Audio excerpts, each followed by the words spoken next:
అందరికీ నమస్కారం. అమ్మ చేతి పసుపు బొమ్మగా ప్రాణం పోసుకోవడం, అంతలోనే పరమేశ్వరుడి తలపడి శిరస్సును కోల్పోవడం, గజాసురుడి తలను జోడించుకుని గజాననుడిగా అవతరించడం. భాద్రపద శుక్ల చవితి నాడు విఘ్నాధిపతిగా పదవి స్వీకరించడం మనకు తెలిసిన వ్రత కథ. గణపతి గణతకు ఇది ఒక కోణమే. అష్టాదశ పురాణాలు, వేదాలు, ఉపనిషత్తులు ఆ వామనాకారుడి విరాట్ రూపాన్ని, మంగళ స్వరూపాన్ని పరిపూర్ణంగా తెలియజేస్తాయి. శ్రీ గణనాథుడు ఆద్యంతరహితుడు, సనాతనుడు. సృష్టి ఆరంభంలో మేరు పర్వతాన్ని తలపించే మహాకారంతో, దివ్యాభరణాలతో, 4 చేతులతో, ఖడ్గం, కేటం, ధనస్సు, శక్తాయుధాలతో త్రిమూర్తులకు దర్శనమిచ్చాడు. ఆ దివ్యంగమంగళ స్వరూపాన్ని చూసి, నువ్వు అఖండుడివి, పరిపూర్ణుడివి, పరబ్రహ్మ స్వరూపానివి అంటూ బ్రహ్మాదులు ఆ తేజోరాశి ముందు చేతులు జోడించారని వ్యాస విరచిత గణేశ పురాణం చెబుతోంది. గణపతిని వేదాలు గణానాం త్వా గణపతిం అని కీర్తించాయి. ఉపనిషత్తులు పరమపురుషుడిగా కొలిచాయి. పురాణాలు విఘ్నాధిపతిగా ఆమోదించాయి. దుష్ట శిక్షణ కోసం గణనాథుడు ఒక్కో యుగంలో ఒక్కో అవతారాన్ని ధరించాడు. కృతయుగంలో కశ్యప మహాముని పుత్రుడిగా జన్మించి గజోత్కట వినాయకుడిగా పూజలు అందుకున్నాడు. త్రేతాయుగంలో శివపార్వతుల ముద్దుబిడ్డగా పుట్టి మయూరేశుడిగా నెమలిపైన ఊరేగాడు. ద్వాపరయుగంలో గజాననుడిగా సుప్రసిద్ధుడై ముష్కి వాహనం ఎక్కాడు. కలియుగంలో ధూమకేతుగా అవతరించి ధర్మ సంస్థాపనకు పూనుకుంటాడని ఓ నమ్మకం. బాలగణపతి ప్రాచీనుడైన ఆది గణపతి శివపార్వతుల ప్రియతనయుడిగా అవతరించడం అనేది తానే పాత్రధారిగా, తానే సూత్రధారిగా రచించుకున్న జగన్నాటకంలో ఒక చిన్న భాగం. గణేశ పురాణం ప్రకారం పన్నటి బిడ్డ కోసం పార్వతీదేవి శ్రావణ చతుర్థి నుంచి భాద్రపద చతుర్థి వరకు పుణ్యక వ్రతాన్ని ఆచరించింది. ఆ నోము ఫలంగా గర్భం ధరించింది. ఓంకార స్వరూపుడిని కడుపును మోస్తున్న తన ఇల్లాలు సాయంత్రాలు సేదతీరడానికి పరమశివుడు కైలాసంలో అందమైన ఉద్యానవనాన్ని సృష్టించాడు. ఓ సాయంత్రం గిరిజాదేవి ఆ తోటలో విహరిస్తుండగా సింధురాసురుడు చూశాడు.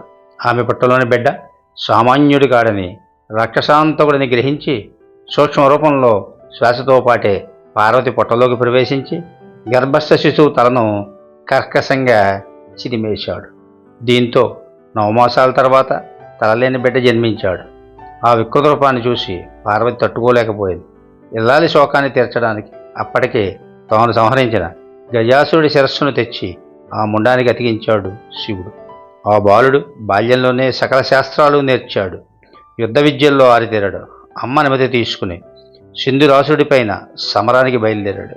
కయ్యానికి కాలుదూతున్న ఆ పాలబుగ్గల పసివాడిని చూసి సింధురుడు ఆశ్చర్యపోయాడు. బాలగణపతిని భయపెట్టడానికి రాక్షసమాయలని ప్రదర్శించాడు. అయినా గణేశుడు బెదరలేదు.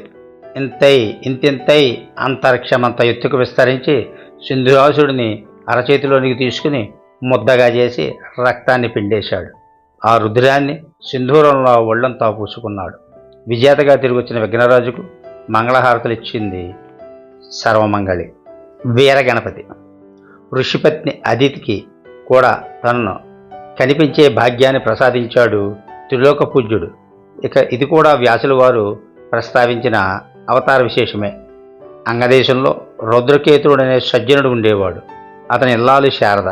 ఆ దంపతులకు 2 పిల్లలు, దేవాంతకుడు, నరాంతకుడు. వారికి సాక్షాత్ నారదుల వారే మంత్రోపదేశం చేశారు. ఆ ప్రభావంతో ఇద్దరిలోనూ ఆధ్యాత్మిక చింతన పెరిగింది. తపస్సు కోసం అడవులు బాటపట్టారు. నిద్రాహారాలు మానేసి పంచాక్షరిని జపించారు. ఆ భక్తికి మెచ్చిన శివుడు పార్వతీ సమేతంగా దర్శనమిచ్చి ఏదైనా వరం కోరుకోమన్నాడు. ఆ మాట వినగానే అసుర సోదరుల్లో దురాశ మొదలైంది. దైవ, మానవ, మృగాలతో తమకు చావు లేకుండా చూడమని వేడుకున్నారు. సృష్టిలోని ఏ ఆయుధానికి కూడా తమను ఖండించే శక్తి ఉండకూడదని షరతు పెట్టారు. భక్తసులభుడు కాదంటాడా? తదాస్తు అని ఆశీర్వదించాడు. ఆ వరగర్వంతో దేవాంతక నరాంతకులు కళ్ళు నెత్తికెక్కాయి. ముల్లోకాలపైకి దండెత్తారు. అదే సమయంలో కశ్యపుడి ఇల్లాలు అదితికి పరమాత్ముడిని జన్మనివ్వాలనే కోరిక కలిగింది. వినాయకుడిని ఉద్దేశించి గొప్ప తపస్సు చేసింది. ఆమె భక్తికి మెచ్చిన అభిజానుడు ఆ జంట ఇంట బిడ్డగా పుట్టాడు. పసితనంలోనే ఉద్ధతుడు, దుందువుడు మొదలైన రాక్షసులను సంహరించాడు.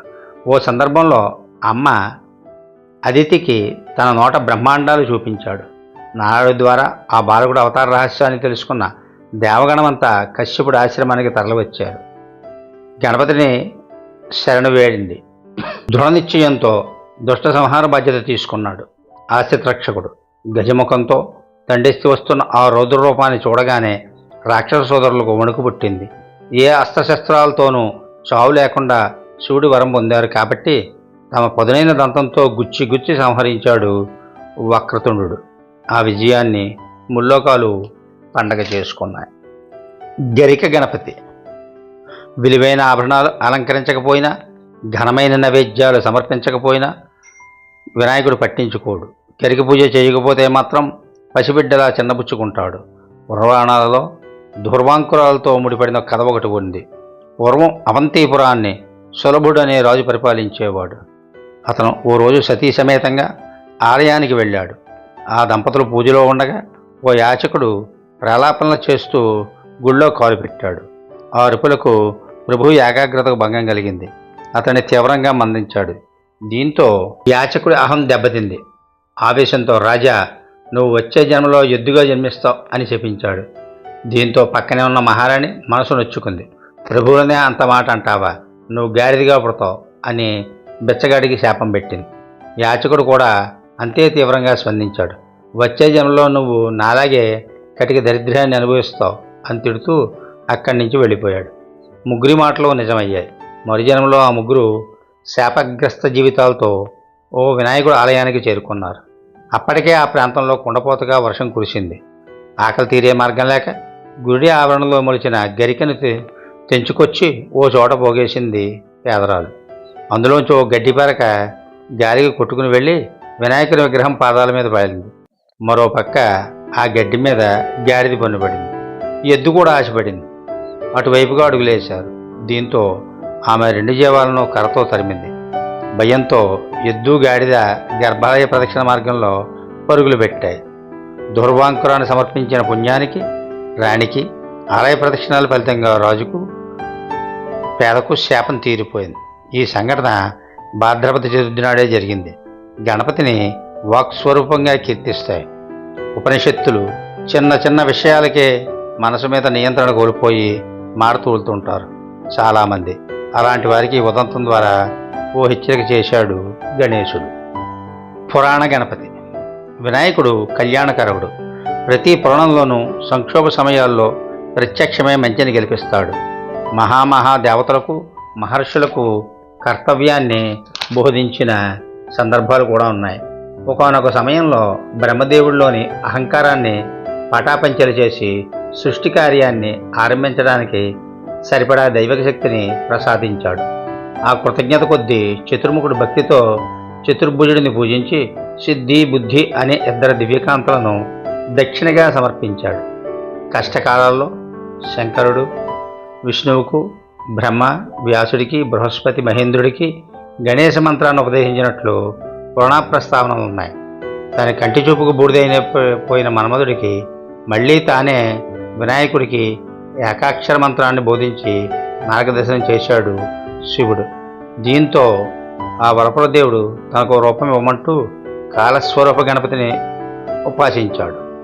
ఆ సాధనకు మెచ్చిన విఘ్నాధిపతి ద్వాపరలో శ్రీకృష్ణుడి సతీమణి రుక్మిణి గర్భంలో ప్రద్యుమ్నుడిగా జన్మించేలా వరం అనుగ్రహించాడు.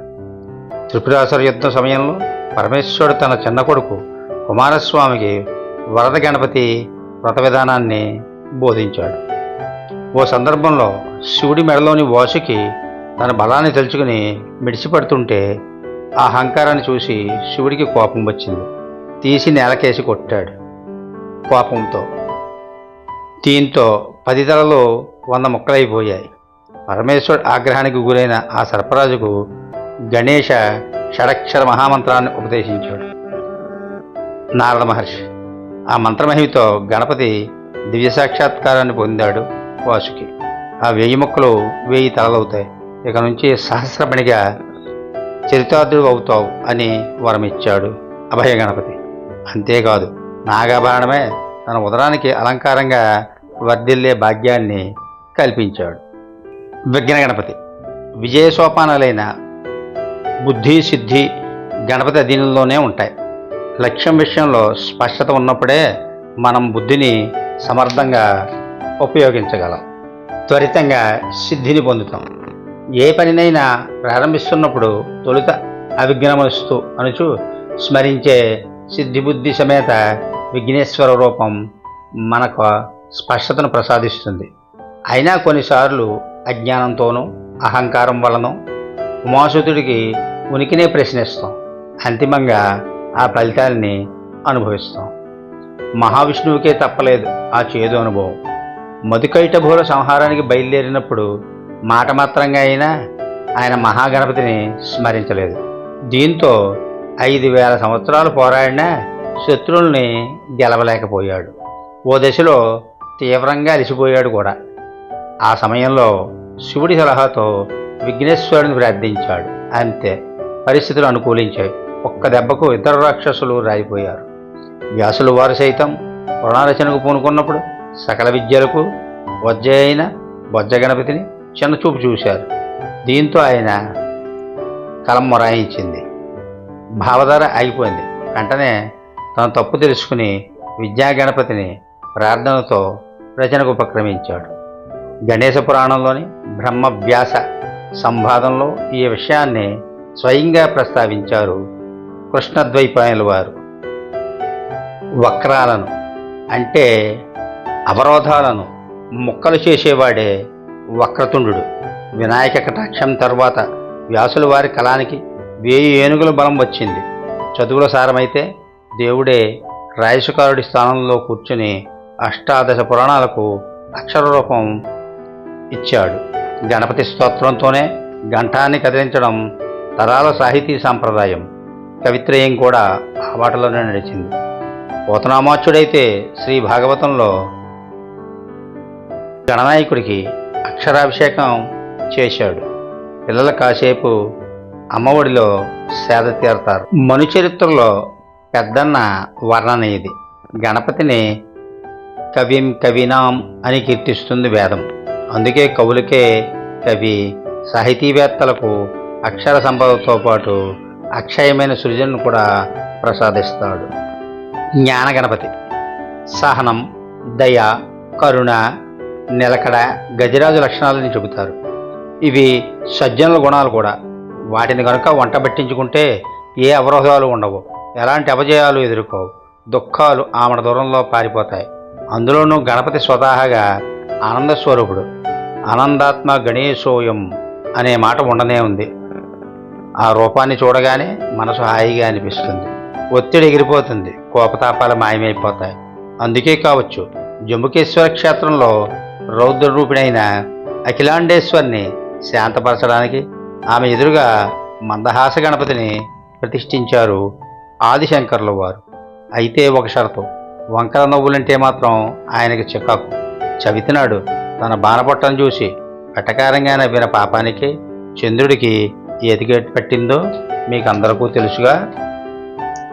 భండాసురుడని రాక్షసుడి పీడ వెలగ చేయడానికే ఆ బ్రహ్మాండ స్వరూపుడు మహాగణపతిగా ఆవిర్భవించాడు.